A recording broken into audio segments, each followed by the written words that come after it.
moi je m'appelle Paul Cadre, j'ai 18 ans, je suis en terminale ES au lycée Zola à Rennes. Sur la liste, donc Envie d'Europe, donc avec Raphaël Glucksmann. Je suis le plus jeune candidat, a priori en France, peut-être en Europe. Bon, peu importe, c'est pas l'âge qui fera la différence. Mais donc mon but en fait, je suis pas allé pour prendre une place ou essayer d'être élu. J'ai aucune chance. Le but c'est essentiellement de faire porter un peu la voix des jeunes, avoir un peu plus de poids, pouvoir être présent et avoir une écoute, une audience, quoi. Donc même si vous êtes en position non éligible, Pas exactement. Je trouve ça un peu triste de se dire que par exemple il y a 3-4 ans, la plus jeune députée en France c'était Marion Maréchal Le Pen. On se dit que ouais, peut-être les jeunes ils sont pas très bien représentés.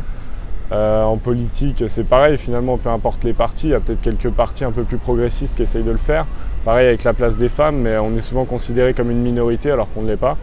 Donc le but c'est d'essayer d'avoir un impact sur les questions déjà qui nous concernent. Donc, quand on prend des mesures sur le climat, où on en aura les conséquences dans 20 ou 30 ans, je pense que c'est d'abord à nous de choisir et pas aux plus âgés, quoi. Comment expliquer votre engagement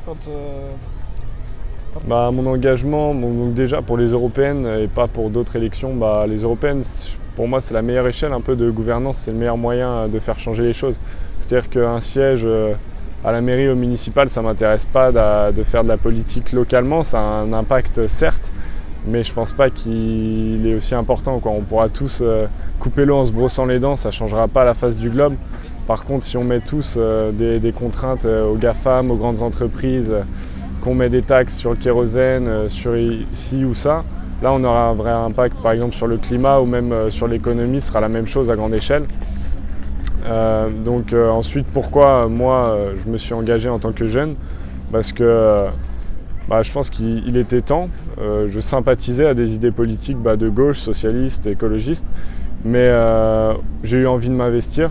Je pense que le créneau est bon parce que là, l'urgence est assez critique. On n'est pas encore dans le rouge, mais dans les années qui viennent, là, on en approche. Donc, je me dis que c'est maintenant, dans 10 ou 15 ans, il sera un peu trop tard. J'irai faire autre chose, quoi.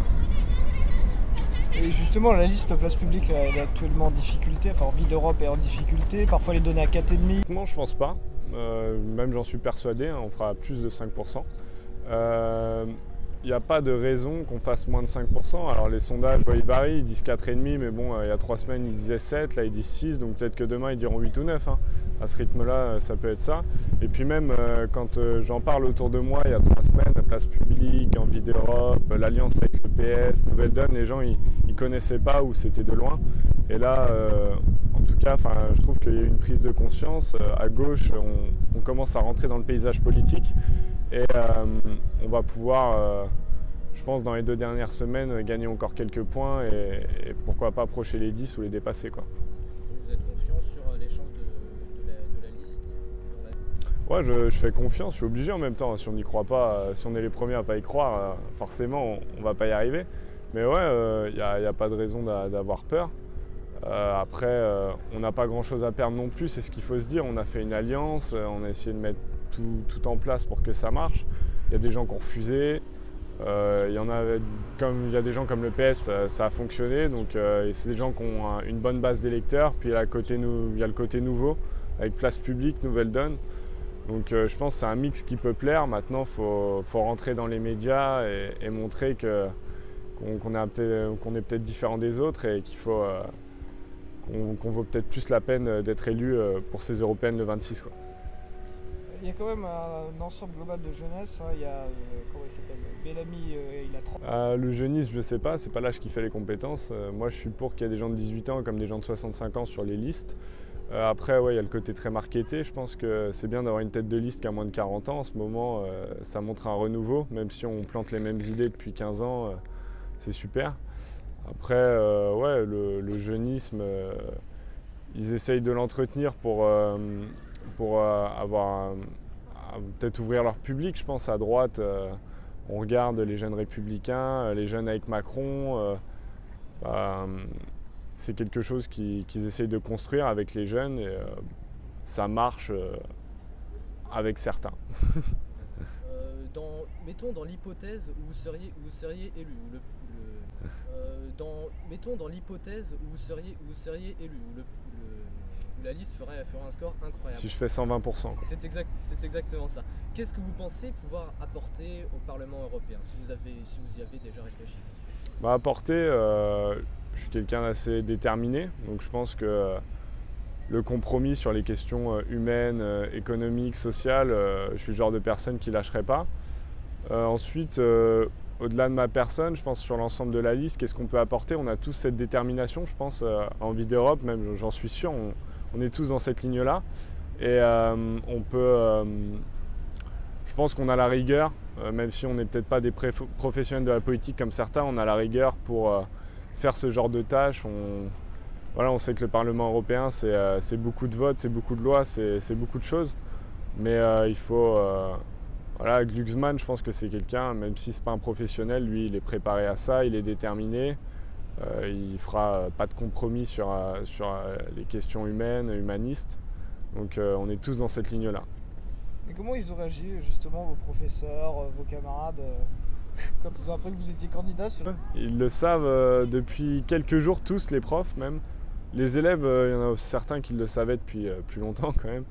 Mais ouais, les profs, ils le prennent souvent avec humour et puis avec sympathie. Souvent, ils me font une remarque sympa à la fin du cours. Ou même en cours, en sciences politiques. Ouais, a priori, il y en a certains qui sont sur les listes européennes, des choses comme ça. Moi, je me fais chambrer gentiment, mais après, ils le prennent au sérieux parce qu'ils savent que je fais pas ça à l'arrache, je fais pas ça pour mon ego ou pour avoir une place. Donc ils l'accueillent bien, tout rang confondu, prof, élèves, entourage. Et le bac, c'est compatible avec une campagne? Alors ouais, c'est un peu compliqué parce qu'il y a déjà la campagne. Une campagne? Alors ouais, c'est un peu compliqué parce qu'il y a déjà la campagne. Je suis en formation pour être entraîneur fédéral en roller en même temps le week-end.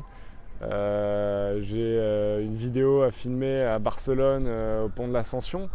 Donc ouais, je suis assez pris, mais on s'organise. Avant, je faisais beaucoup de sport, avec beaucoup de compétitions un peu partout, en France ou ailleurs. Donc donner 20 ou 30 heures de mon temps, je sais le faire. La nuit dernière, j'ai dormi 3-4 heures. Ce matin, j'étais en cours, j'étais bien. Donc on y va, quoi, et puis on s'organise. Pour terminer, on parlait tout à l'heure là, un mot, concerné. Je pense qu'on est les premiers concernés. Toutes les politiques qui sont faites aujourd'hui, c'est nous qui allons en payer les conséquences dans 5, 10, 15, 20 ans. Si aujourd'hui on épuise telle ressource, c'est nous qui... on va trimer dans 20 ans. Si aujourd'hui on prend telle mesure de division, on aura peut-être une guerre civile dans 15 ans. Peut-être que j'exagère, mais dans tous les cas... à l'échelle européenne comme aux autres échelles, ce sera toujours nous de payer les erreurs passées. Donc je pense qu'au lieu de faire des erreurs, c'est à nous de construire notre futur, quoi. Merci beaucoup. Merci les gars. Merci d'avoir répondu à nos questions.